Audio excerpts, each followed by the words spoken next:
Coach Phipps, welcome back from the first half of the Pac-12 Championships. Pretty rewarding weekend for the Cougars. Talk a little bit first about Alyssa Brooks-Johnson winning the heptathlon. Yeah, that was super exciting. It didn't seem like she was nearly as excited as I was, but I know she was, I think maybe a little more surprised at how everything played out. And it was an amazing performance. With 7 PRs, 450-point overall PR. Our goal was to score as high as possible, obviously, in the Pac-12, but to get that NCAA qualifying mark. But to be able to do that and win was just fantastic. After that first day's competition, when she was in third place, going into the second day with her possibly 3 strongest events, did that make you feel like this was just going to happen? That was the first moment that I started thinking about what place she was looking at or had potential for in the Pac-12. Because before that, it was all about, we felt like we needed to score 5,500.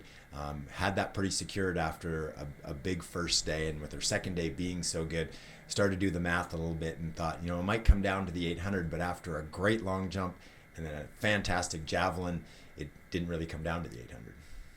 Well, we're certainly excited for Alyssa and know that this is just not even the end of it for her in this season alone. Right. Let's talk a little bit about Dino Dodig. First decathlon that he's completed here at Washington State. You said in your post-race quotes that it was a grind for him. And it was one of those, as opposed to Alyssa's that seemed to come very easily, although it didn't come very easily. Dino's was one event at a time, where one event was a little bit down, the next event a little bit up, and the next event about what we expected, and he just kind of battled all the way through. But he did a great job of keeping his composure even after a disappointing vault, and he regrouped through well in the jab and then ran an outstanding 1,500 to put himself in an awesome position to qualify for nationals. Again, we thought that 7,400 would need to be scored in order to go, and he scored 74.16. So it was still an incredible performance. Just came about it in a different way than what we had expected.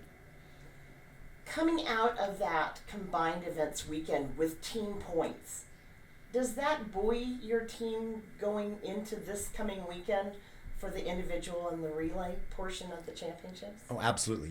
It's kind of like getting a little bit of a head start. You get points before the meets even really started. But I think also it carries a lot of confidence for the team too, and excitement, seeing 2 athletes perform very, very well, and seeing Alyssa win a championship and set huge PRs. I think it's a big motivating factor for our team.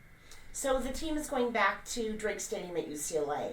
That's where you opened the season pretty much and had a lot of great performances there.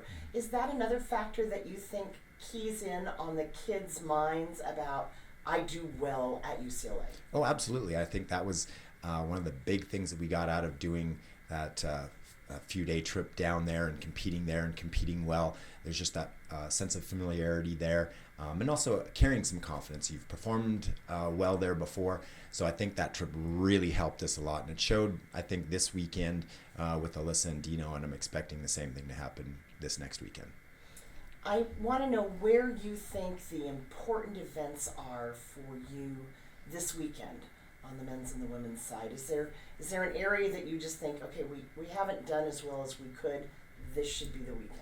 Well, I wouldn't say that there's an event where I really feel as a key for us. Looking at it from a big picture standpoint, we want to try to obviously score as many points as we can and get as many people in the finals. I think that's really key, and so that day one is very, very important. But we're also looking at it as trying to get as many people qualified or increase the number that we've had qualified for that first round of NCAA. So there's kind of multiple goals and expectations going in. A couple of the events that I think that we have some great depth in. Women's 400 hurdles, we have 3 in the top 8, in the men's javelin and women's high jump. So it's neat to see when you can have multiple Cougs in the top 8.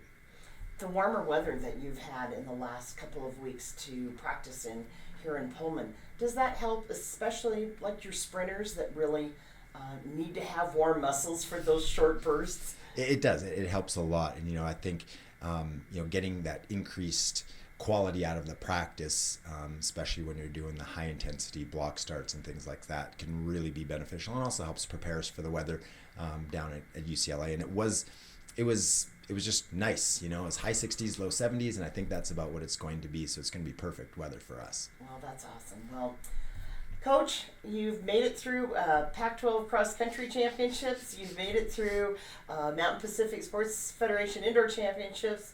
You've made it through the first round of the Pac-12s. Came out pretty good of that first round. Good luck to you this weekend with the Pac-12 Championships at UCLA. All right, thank you so much, and go Cougs.